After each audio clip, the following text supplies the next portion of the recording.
Buenas tardes, Alberto. Te queremos agradecer también a la gente que hoy nos acompaña en nuestra experiencia inaugural por este canal de YouTube. La verdad que para nosotros es una nueva vía de comunicación y fundamental, porque fundamentalmente lo que estamos tratando desde la Subsecretaría de Política Criminal, que de alguna manera es una presentación en sociedad. Tuvimos algunos meses de gestión y bueno, después la pandemia naturalmente cambió la agenda de todas las agencias estatales, así que para nosotros poder tener esta charla con vos es de alguna manera también una forma de presentarla en sociedad.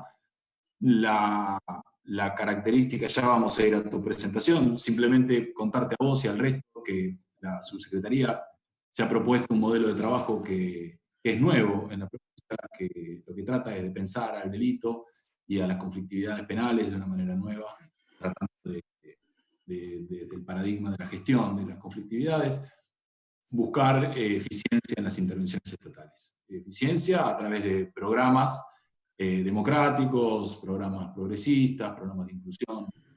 Pero bueno, yo no me quiero adelantar mucho en eso porque son algunas de las cosas que queremos charlar con vos.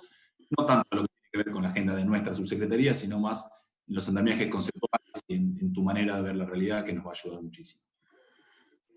Bueno, vos sos una persona, lo pensé un rato cuando arrancaba, fácil de presentar porque la verdad tenés muchísimo trabajo en muchos órdenes, que ha contribuido muchísimo a la teoría del proceso penal, desde un gran laburo académico y teórico, como fundador y presidente de INESIP, incidí en reformas judiciales de toda Latinoamérica, particularmente en lo que es el análisis político criminal. Tenés un libro que es precursor, por lo menos en nuestro país, y muchos de los conceptos con los que queremos orientar nuestro trabajo. En representación del equipo de la subsecretaría, además de mí, está Sofía Carabelos, que es asesora fundamental de nuestra subsecretaría, y está Santiago Navaez, que está a cargo de la Dirección Provincial de Delito Complejo, que vamos a tratar de hacerte algunas preguntas para orientar un poco esta charla, con algunos ejes temáticos, que yo ahora voy a compartir en la pantalla. Pero además de darte la bienvenida, sobre esto último que decía respecto de todas las facetas que adquirió tu trabajo a lo largo de los últimos años, largos años, ¿cuál es de esos trabajos que vos sentís que hizo una diferencia sustancial? ¿Con cuál te sentís más cómodo? Digo, como si te tuvieras que presentar, ¿cuál sería tu presentación en ese sentido? Bueno, ¿qué tal? Gracias por la invitación. Un gusto participar en esta, como dicen ustedes, presentación en sociedad del equipo.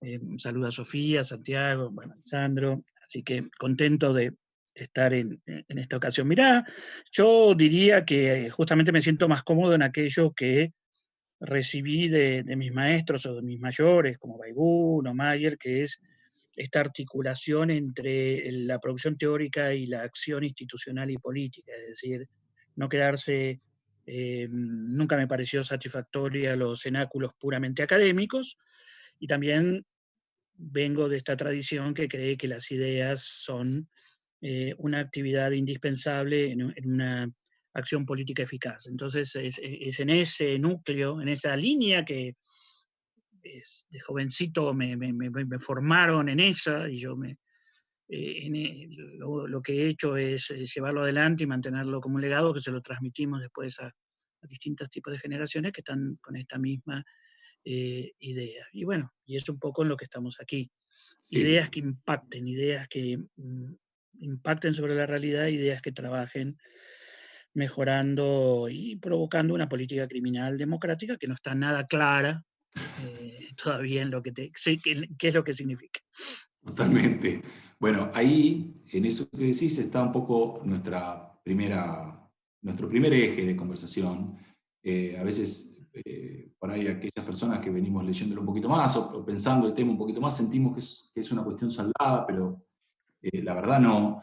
Tiene que ver con las dificultades que hay para tomar a la política criminal como una política pública, ¿no? Cuando uno piensa la cantidad de recursos estatales que mueve la política criminal, la gravedad de las decisiones que importa la política criminal, y la enorme resistencia que hay para concebirla como una política pública, es probable bueno, una de las primeras conclusiones que corresponde sacar es que lo que falta es todo ese andamiaje conceptual que tiene que ver con el análisis político-criminal.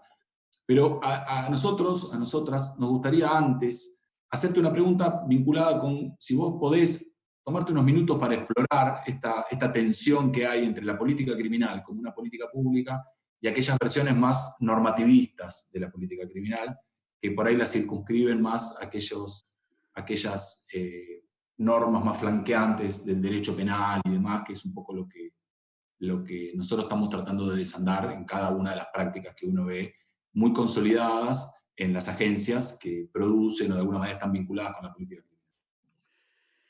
Sí, por supuesto, porque además, si yo hoy tuviera que señalar cuál es el principal problema que tenemos en la Argentina y en la región, el principal problema que tenemos en la justicia penal, eh, esto espero que se entienda bien, es el problema político-criminal. Claro que tenemos deficiencias en las garantías, pero si vos ves, en los últimos 10, 20 años hemos aumentado mucho el nivel de garantías de lo que existía antes. Eso no quiere decir que sea satisfactorio, que no haya que seguir trabajando, que es una dimensión que hay que empujar enormemente, pero el problema político-criminal es mucho más profundo y no está tan claro como el sistema de garantías, y a su vez la deficiente política criminal es lo que nos lleva al choque de que el sistema de garantías se convierta a veces en un obstáculo insalvable por la ineficiencia de los propios actores. Vos analizás en todo nuestro país, pero también lo analizás, yo estoy trabajando en otros países, en Paraguay, en México, los resultados finales de la justicia penal, los resultados en términos de respuestas de calidad que se le dan a cada uno de los conflictos, y los números son aterradores. Es decir, yo siempre digo, contemos las respuestas de calidad, es decir, sentencias condenatorias, sentencias absolutorias, sobreseimiento, suspensión condicional a prueba, acuerdos reparatorios, si quieres meter la desestimación, pero tomar las 6 salidas básicas que llamamos salidas de calidad que implican algún tipo de respuesta, y vos te das cuenta que hay niveles que no superan los 10%, 15%, en algunos lados superiores, pero hay un porcentaje inmenso de conflictos que quedan ahí atrapados que no estamos resolviendo. Ahí me parece que hay un núcleo muy duro, que aquellos que pasan por la gestión del Ministerio Público, o como ustedes que están asumiendo la gestión desde el Poder Ejecutivo, inmediatamente ven que las razones que existen para que se produzca tales niveles de ineficacia, que no tenemos que asociar eficacia con violencia, sino eficacia con una respuesta a determinado conflicto, se justifican en enorme cantidad de debilidades institucionales.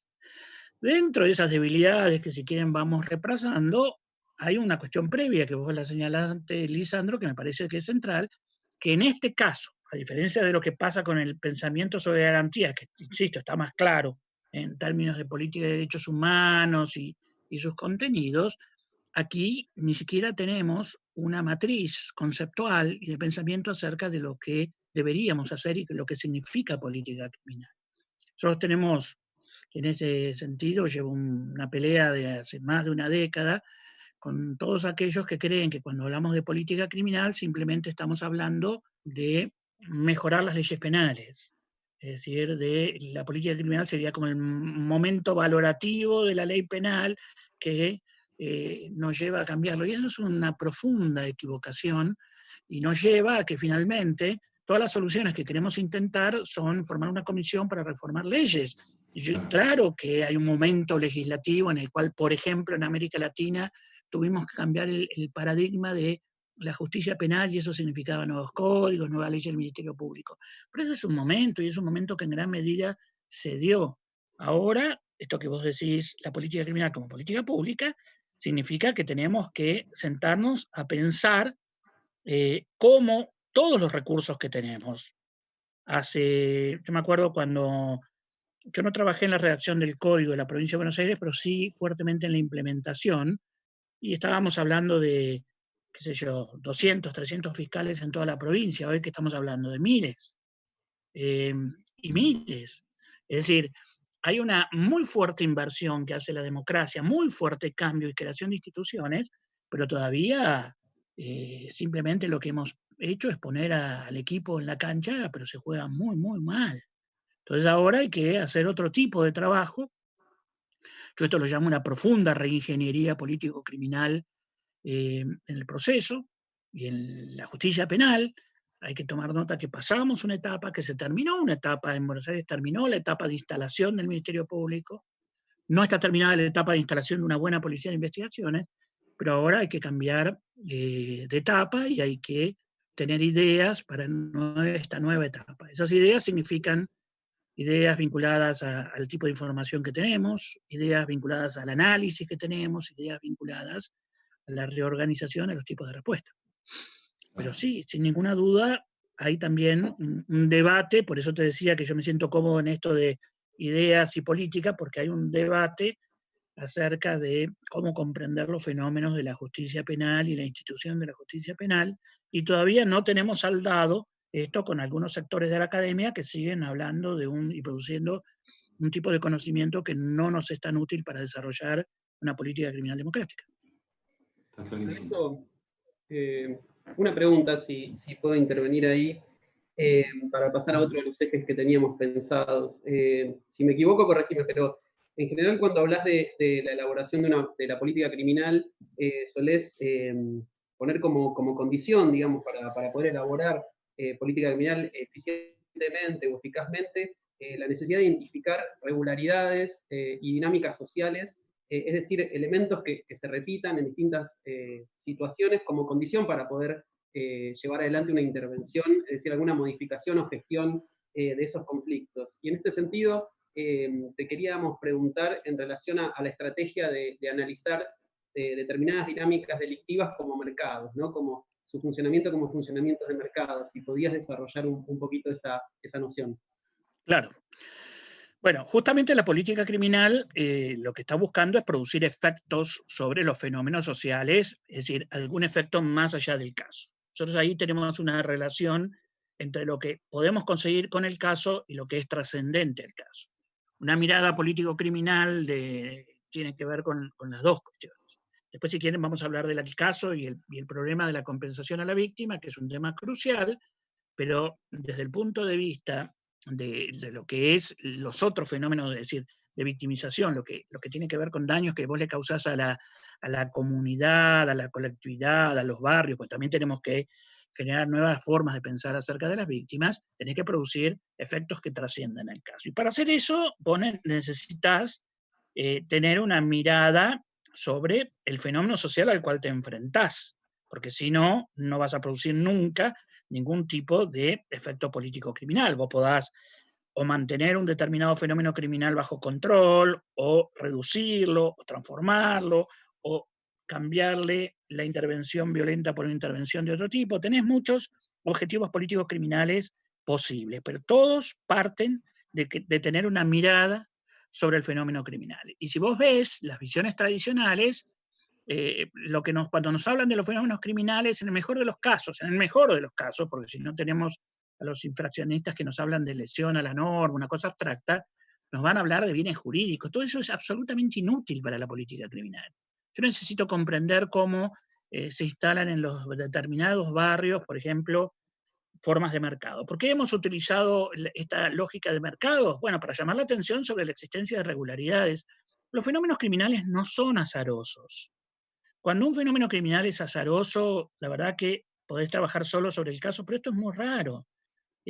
Vas a tener fenómenos criminales que tienen regularidades que no son de mercado. Por ejemplo, la violencia de género o las violencias instaladas en grupos sociales no tienen forma de mercado, pero tampoco son azarosas.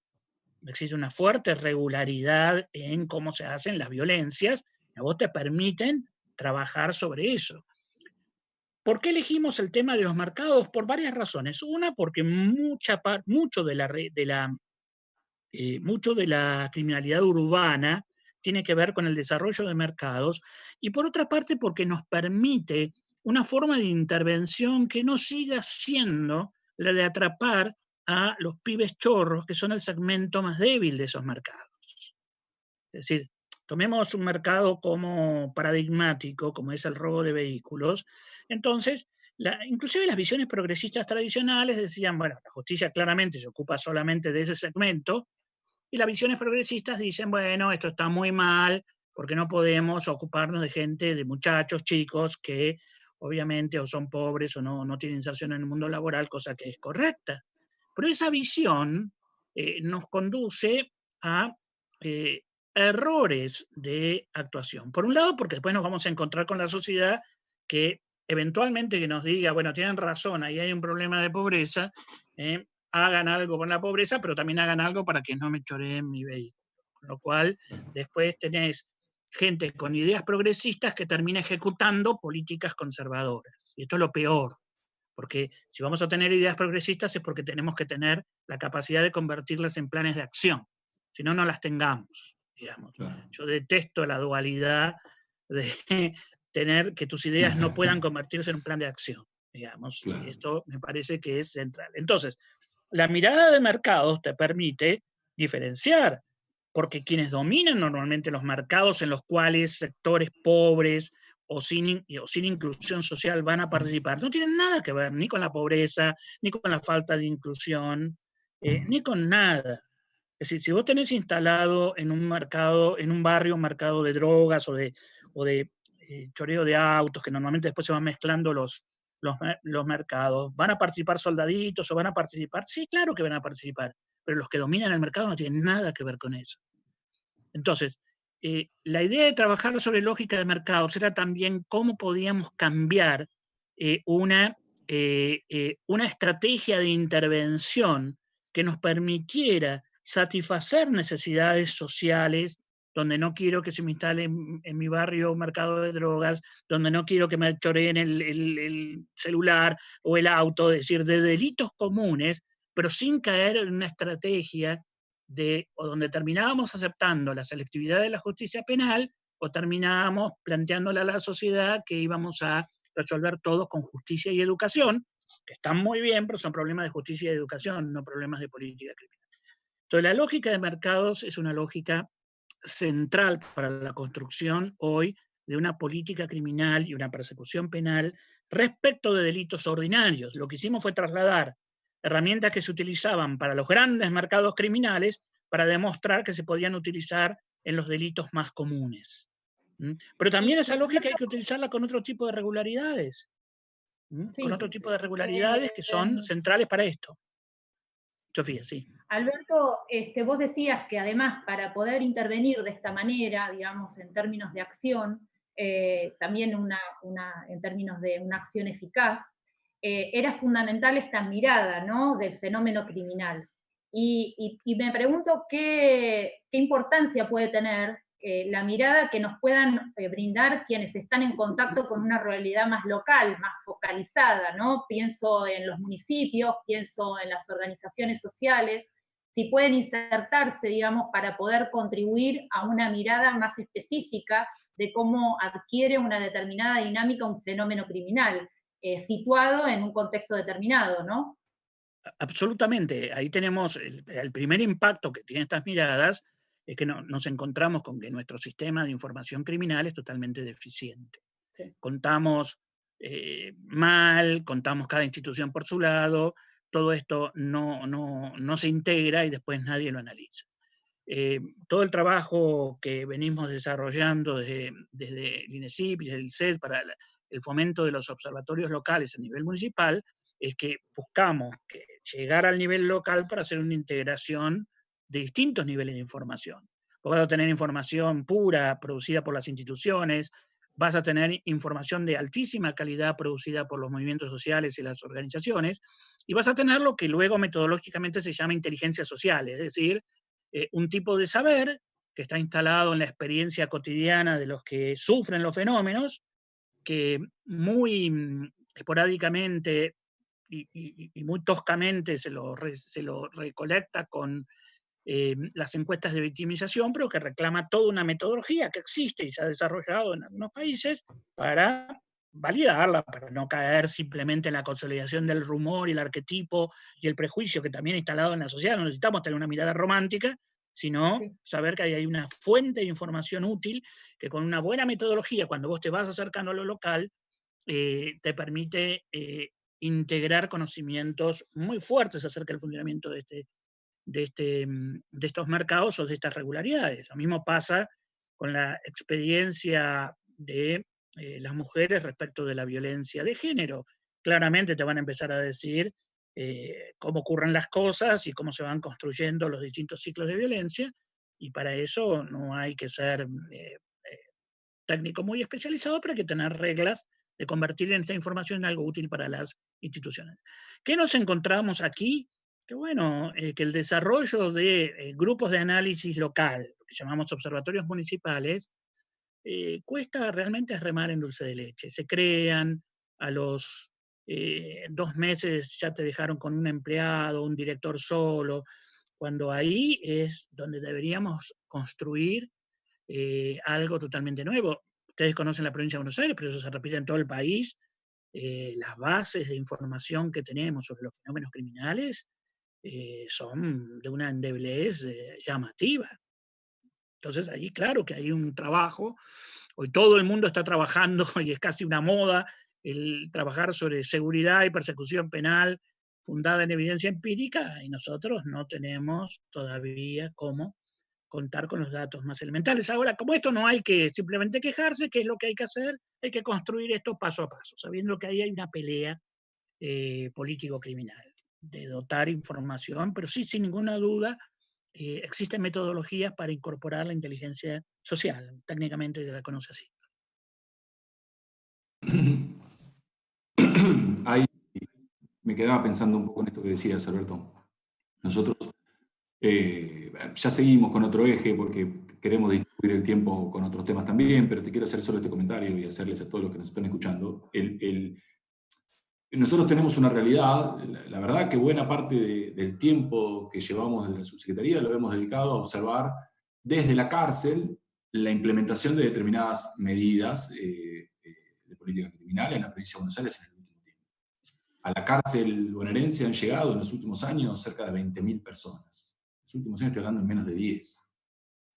Cuando nosotros queremos saber quiénes son los que llegaron y cuáles son las razones, tenemos dificultades de conocimiento, no podemos acceder a esa información. Tenemos dificultades para poder comprender quiénes son las personas que llegaron en virtud de qué medidas. Uno tiene intuiciones respecto de por dónde pueden venir, pero ese número que uno necesita para trabajar y empezar a modificar tendencias, en algunos sentidos, es básicamente nuestro trabajo principal. Nosotros estamos tratando de ver cómo ajustamos las bases de datos actuales y el flujo de la información para poder empezar a explicar la situación actual y a partir de ahí planificar acciones a futuro, porque hay un déficit que no es de la provincia de Buenos Aires, es de la Nación y es de la provincia que yo conozco, que tiene que ver con esto que hablamos al principio, el hecho de no considerar a la política criminal como una política pública, la desentiende de toda labor de planificación, implementación y monitoreo de su impacto en el territorio. Por eso es lo que decía Sofi recién, vinculado a las organizaciones sociales, que es una pata de nuestro trabajo también, pero es increíble cómo todos los gestores y las gestoras de política criminal se han desvinculado de la tarea vinculada con la medición de lo que planificaron y desarrollaron. Así es, por eso. Ahora, como uno, y a ustedes les va a pasar en la gestión de gobierno, no puede dedicarse toda la gestión de gobierno a construir un sistema de información. Y en mi experiencia, esto es mucho más trabajoso de lo que uno cree. Es decir, uno no entiende. Yo, si te contabilizara la cantidad de talleres y seminarios que he realizado para tratar de lograr que se cuenten ingresos y egresos, nada más. Es decir, qué es lo que ingresa y por qué ingresa, y qué es lo que egresa y por qué está egresando. No estamos pidiendo nada más que eso, y te diría que llevo 15 años de esfuerzo. Entonces, uno va a tener que trabajar fragmentadamente, avanzar, y al mismo tiempo hay ciertas cuestiones en las cuales va a tener que reemplazar la falta de información con cuestiones de sentido común y de lógica. Por ejemplo, algo para avanzar con información tosca, pero que ya la podríamos tener. Se acaba de producir, me agrada esta charla porque ya estamos empezando a salir mentalmente de la cuarentena para pensar más allá de, digamos, de los problemas específicos del aislamiento, qué es lo que hay que hacer. Pero vos fíjate que se puso en evidencia que hay una enorme diferenciación entre delitos y crímenes necesarios.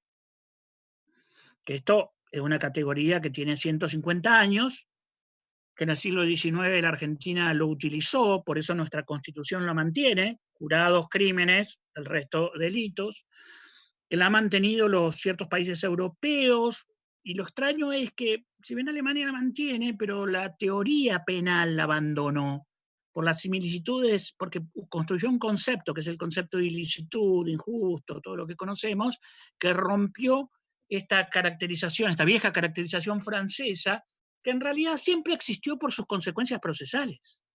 No porque hubiera una diferencia de naturaleza entre el delito y el crimen, sino que, si vos lo ves desde el principio del siglo XIX, son dos mecanismos con mecanismos procesales y político-criminales distintos. Hoy, algo que, por ejemplo, creo que hemos aprendido por experiencia, pero ya lo veníamos viendo en otros países, que tenemos que diferenciar eso.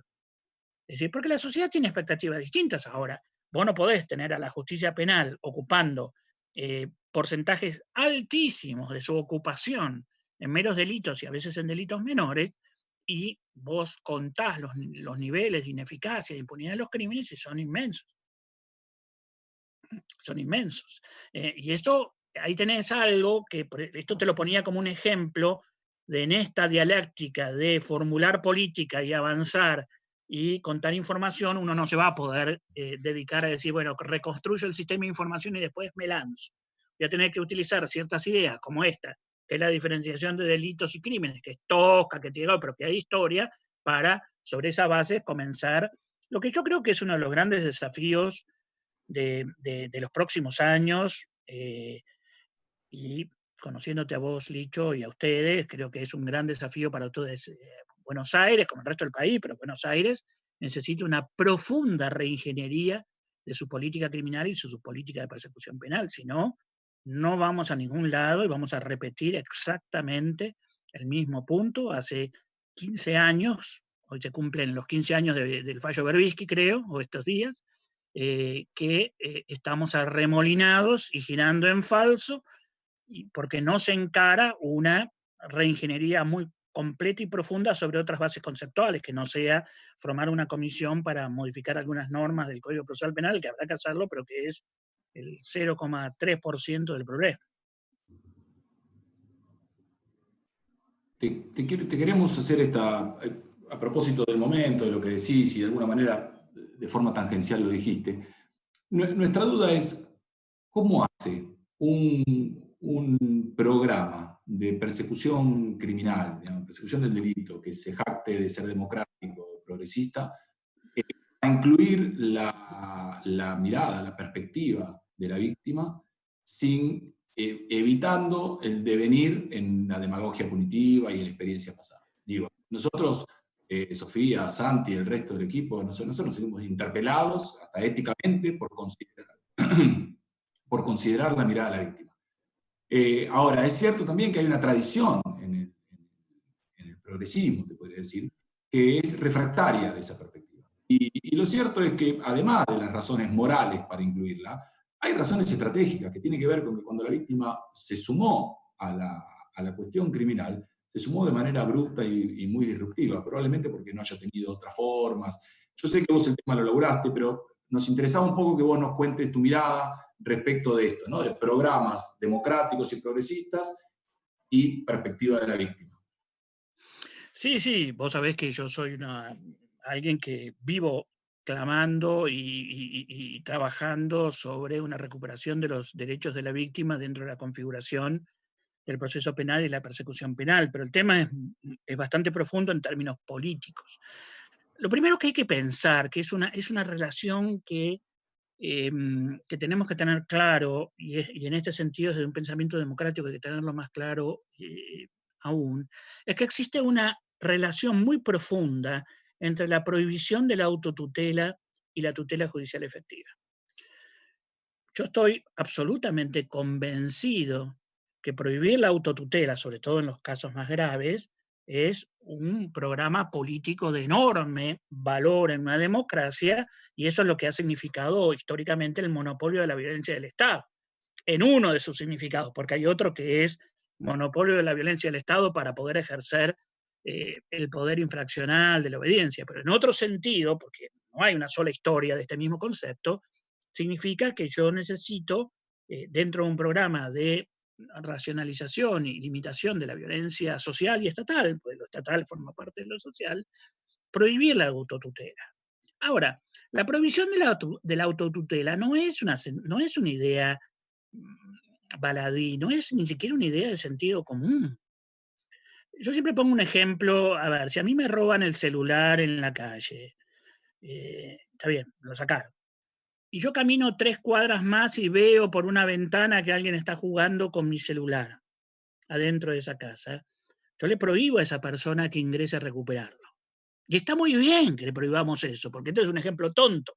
Pero si este ejemplo lo convertimos en una regla general, vamos a vivir en una sociedad donde se instala la fuerza del más poderoso. Entonces, hay que pensar mucho y sostener mucho y darle bases políticas claras a la prohibición de la autotutela.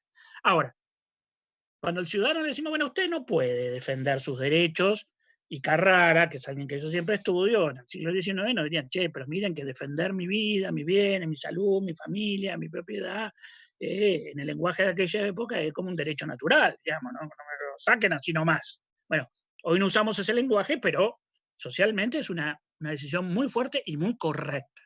Ahora, lo que no hemos reflexionado es qué impacto de obligaciones le genera al Estado esto.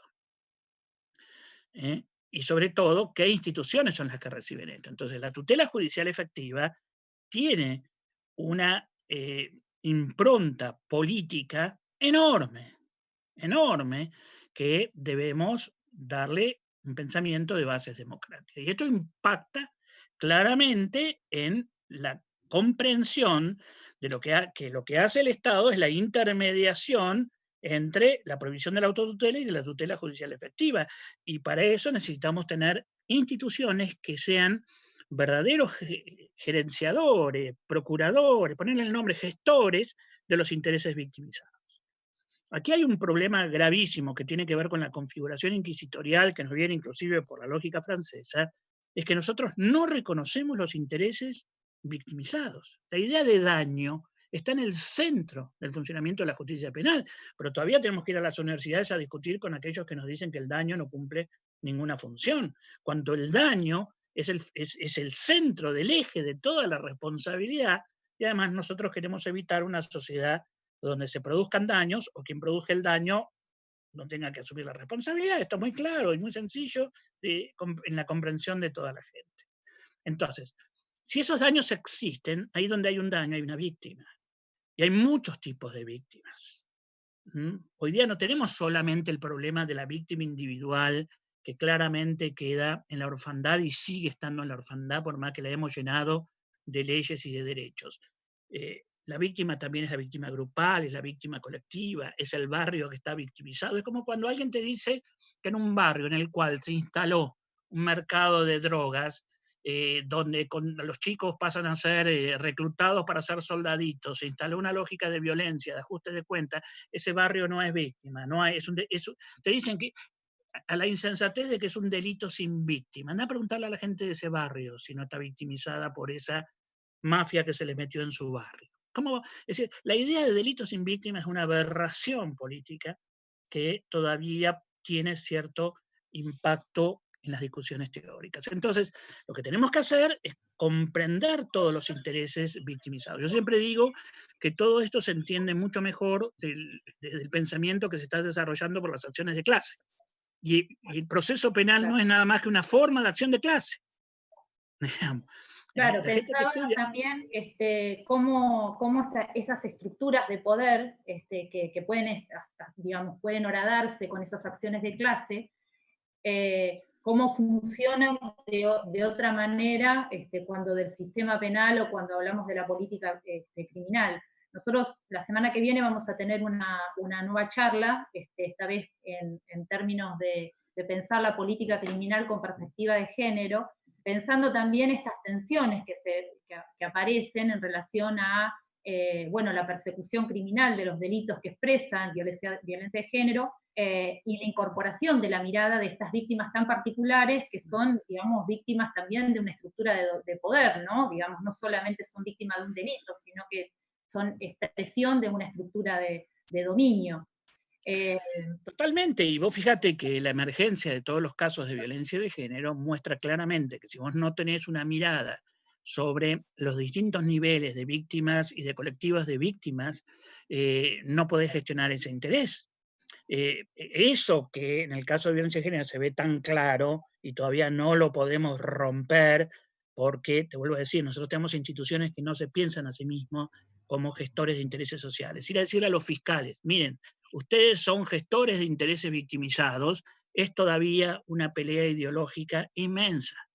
Inmensa. Y nosotros podemos hacer catálogos de leyes de víctima, hacer todas las capacitaciones, poner la ley Micaela, hablarle, ponerlo otro, pero todavía la cultura del Ministerio Público en nuestro país, en la región, en la provincia de Buenos Aires, sigue siendo una cultura que no acepta, más allá de un discurso falso que hay sobre la víctima, que hay que denunciarlo, que es lo que nosotros llamamos la víctima como excusa para fortalecer las estructuras fuertes de poder, del derecho infraccional, pero sigue siendo una cultura absolutamente reacia a la víctima porque no se piensan a sí mismos como gestores de intereses sociales y por lo tanto tampoco tienen interés en conocer los intereses sociales que están en juego. A vos te llamaría la atención cómo la mayoría de los ministerios públicos conocen muy poco, no quiero hablar acá en particular, pero en general, en mi experiencia, conocen muy poco del entorno social a donde están. Totalmente. Pero ¿cómo es eso de la víctima excusa? Porque nos parece interesante en una provincia además tan atravesada por las problemáticas de seguridad, digamos, ¿no? O sea, es uno de los ejes principales de todas las campañas políticas y es, digamos, lo que va moviendo el amperímetro todo el tiempo en términos, digamos, de la gestión de la política. ¿Cómo es esto de la víctima excusa que vos decís? A ver, cuando vos tenés un modelo que lo que quiere construir es un tipo de poder penal, que es lo que nosotros llamamos poder infraccional, y yo he escrito bastante sobre esto, y bueno, es literatura que bastante común en Foucault, en otros lados. Cuando vos tenés ese tipo de modelo y todavía no lo hemos superado, donde yo lo que quiero es tener un gran garrote para mantener a ciertos sectores sociales o provocar obediencia para un determinado orden social, necesito construir dos arquetipos. Un arquetipo de un ofensor violento que nos pone a todos en peligro y un arquetipo de víctima que está clamando sangre y venganza. Entonces, si no salimos, la clave, y ahí sí, ahí tenemos un debate clave, pero no, de ese debate no se sale construyendo un garantismo de salón que diga, no, hay que bajar al terreno, bajar a la realidad y construir categorías distintas. Decirle, nosotros nos vamos a ocupar de la víctima, digamos, pero para eso hay que ocuparse de los intereses reales, sociales y canalizarlos. Y ahí vamos a encontrar lo que la experiencia muestra, que la multiplicidad de intereses que hay y la multiplicidad de soluciones te obligan a una política totalmente diversificada. La víctima como excusa es el caso Góngora, que ni hizo juicio oral, ni inventó otras soluciones, dejó todo en el limbo, lo escondieron todo bajo la tierra, hicieron estallar todo y agravar el problema. Esa es la víctima como excusa. Es la víctima de la que habla Cohen Agrest, que lo que quiere es, le puedo entender la furia, no le entiendo su racionalización, lo que quiere es que construyamos un Estado que use un garrote imposible y tonto además, porque atrás de esto hay mucha tontería. Entonces, frente a esto, la política criminal democrática, la política criminal de los sectores progresistas, hay que pensarla desde la víctima.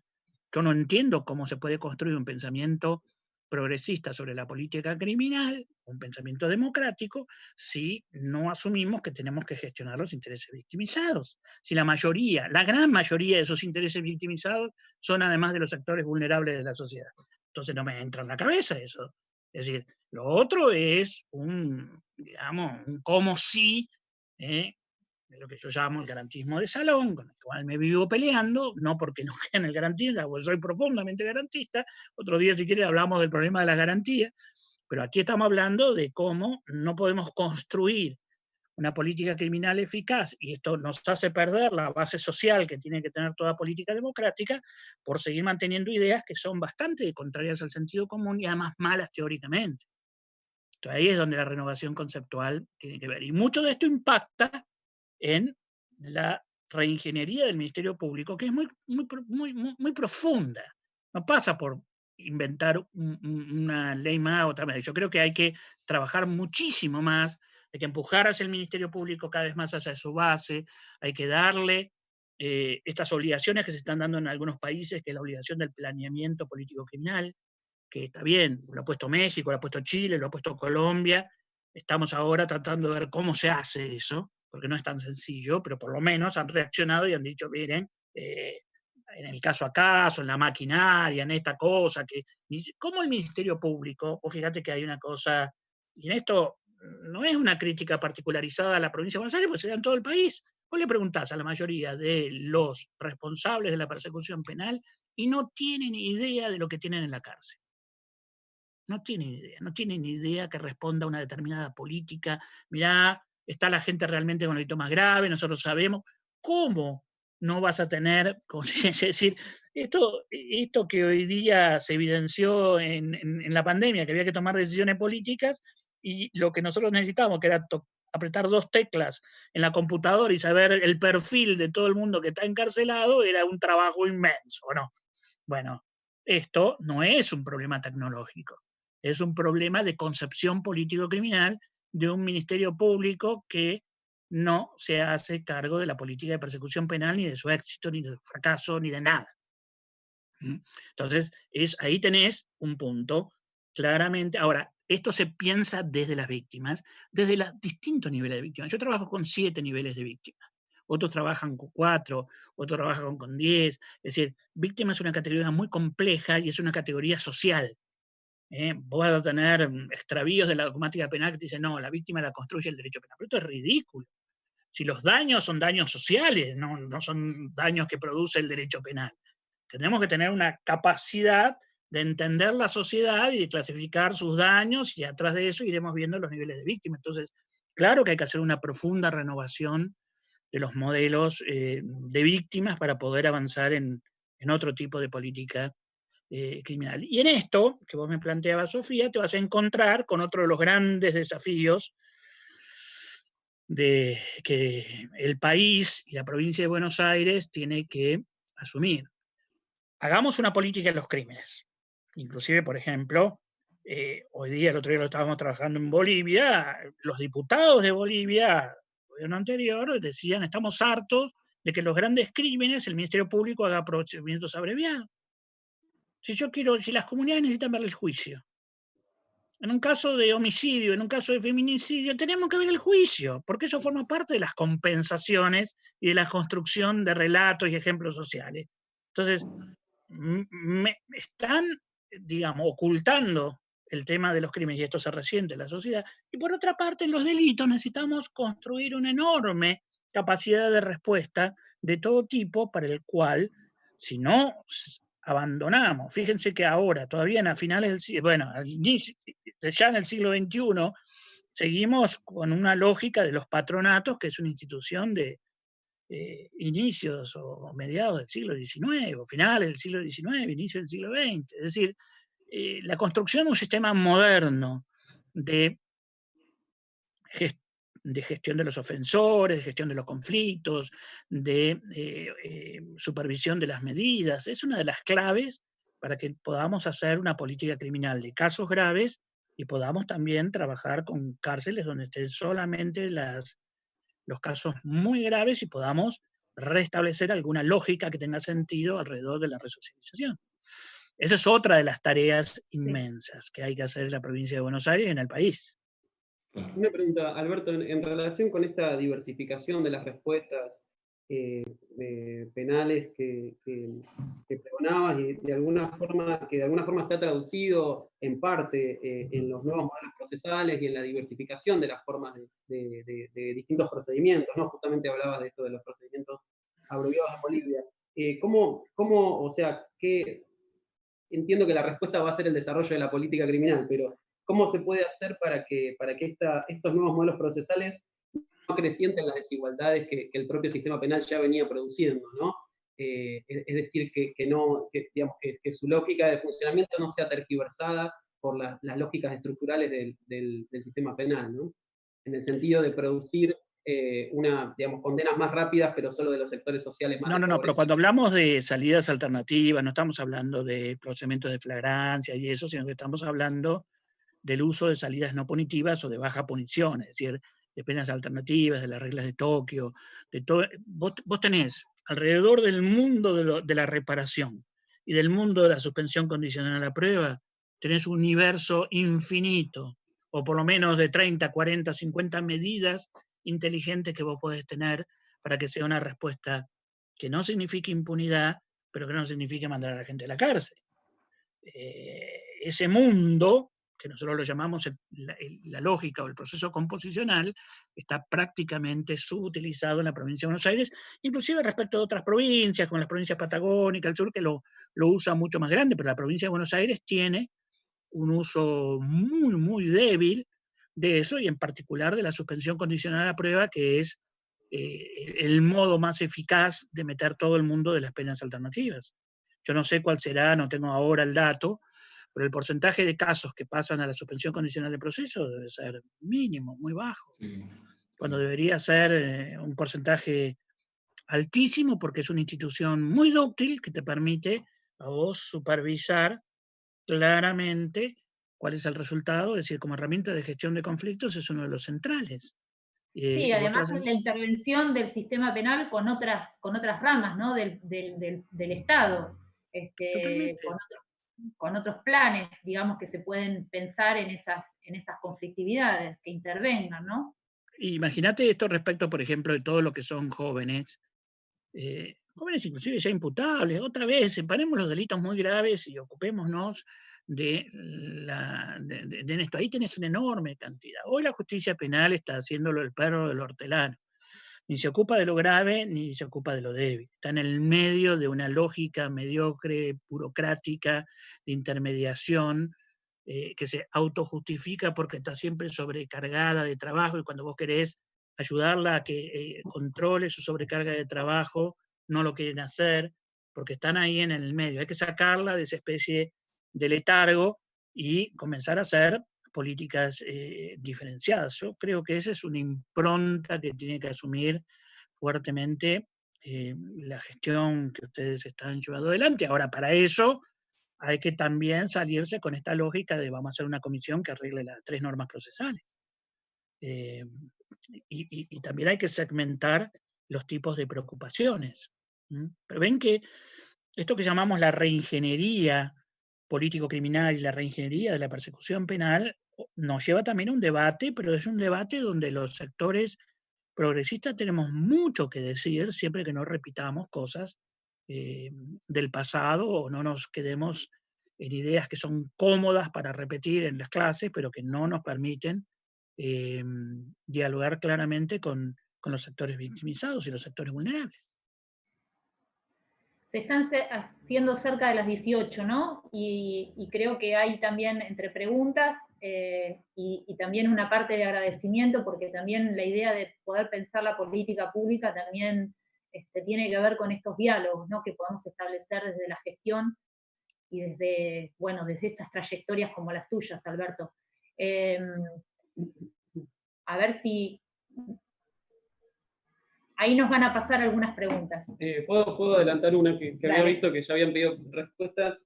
Uno de los televidentes no serían, pero preguntan en el chat de YouTube si Alberto cree que el proceso tiene que tener alguna finalidad terapéutica, digamos.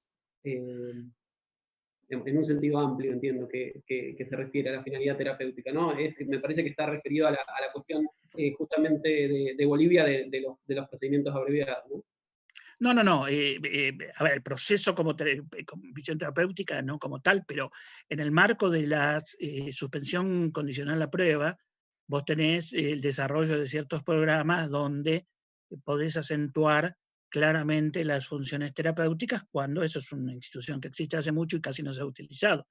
Si vos tenés una base de adicción al alcohol o de adicción a las drogas, que es la clave del problema, tenés en la suspensión condicional del proceso la posibilidad de afrontar claramente este programa y muchos otros. Esa es la gran utilidad de este mecanismo, que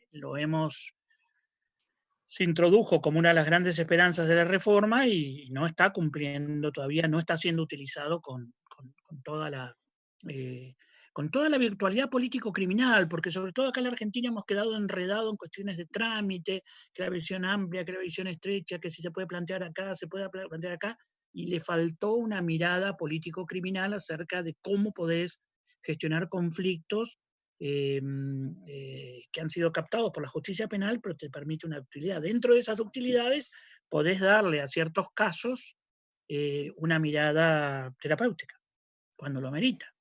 De esto existe ya en nuestra legislación la posibilidad de hacerlo. Bueno, Alberto, antes de terminar, de alguna manera, si tuviésemos, cuando uno piensa, ¿no?, en lo que tenemos por delante, la política criminal, como cuándo se va a emancipar, en todo caso, como análisis propio, como un espacio de pensamiento propio. Si vos tuvieras, nosotros trabajamos, viste, en una subse de política criminal, entonces necesitamos responsabilizar. Si vos tuvieras que responsabilizar alguna de las disciplinas o ciencias aledañas al análisis político criminal y que te parezca que es la que más fuerza hizo en contra de su emancipación, ¿es probablemente la dogmática penal, te parece a vos? ¿Viene de ese lado la mayor resistencia? La dogmática penal sí ha generado y genera todavía muchos daños porque oculta y pretende todavía reemplazar a las decisiones político-criminales, sin ninguna duda. Vos fíjate que a los criminólogos que no estrictamente hacen análisis político-criminal, pero son los que más cercanamente dan información útil para el diseño político-criminal, ni siquiera los dejan entrar a las universidades. Digamos, vos ves la estructura académica que existe alrededor de la criminología en nuestro país y es muy débil. Entonces, básicamente hay un tipo de pensamiento conceptualista que hoy no nos sirve para construir una justicia penal, que durante mucho tiempo fue un pensamiento conceptualista que estuvo al servicio de una política criminal autoritaria, después se volvió crítico de esa política criminal autoritaria, pero no dejó de ser conceptualista. Y a la hora de la que estamos hoy día, no me alcanza con tener a alguien con pensamiento conceptualista, por más que sea crítico, sino que necesitamos producir ideas alrededor de esto. No es fácil organizar la persecución penal o la política criminal. Te vuelvo a decir, vos tenés hoy día en las leyes fiscales generales, fiscales regionales, que están obligados a planear y hacer análisis del delito distinto, y claramente lo sé por experiencia, por trabajar con ellos, que te preguntan y dicen, ¿cómo se hace esto? ¿Con qué herramientas? ¿Cómo intervengo? Es decir, ¿cuántas veces, y bueno, vos mismo tenés, Lisandro, experiencia sobre esto, vos le presentás a un conjunto de fiscales un fenómeno criminal y le decís, bueno, diseñen un caso que sea eficaz para esto, y es como hablar en sánscrito, no. Tenemos todavía que dar muchas peleas, pero estas peleas se dan y se van a ir avanzando más rápidamente. Yo no soy para nada pesimista porque he tenido la experiencia de ver cómo van avanzando estas ideas porque responden a necesidades sociales. Así como muchas ideas corrieron rápidamente porque había una gran necesidad social en América Latina de levantar el nivel de garantías, de organizar defensas públicas, etcétera, etcétera, etcétera. Hoy tenemos una enorme necesidad de construir una política criminal inteligente, porque las políticas de mano dura ya también llevan años tratando de lograr efectos y no han producido nada más que agravar los problemas. Con lo cual hay una oportunidad de salir a debatir en ese plano. Hay que animarse. Ustedes son chicos, tienen adelante esta posibilidad y bueno, hay que conjugar pensamiento y pragmatismo para tratar de animarse a dar discusiones muy, muy de base.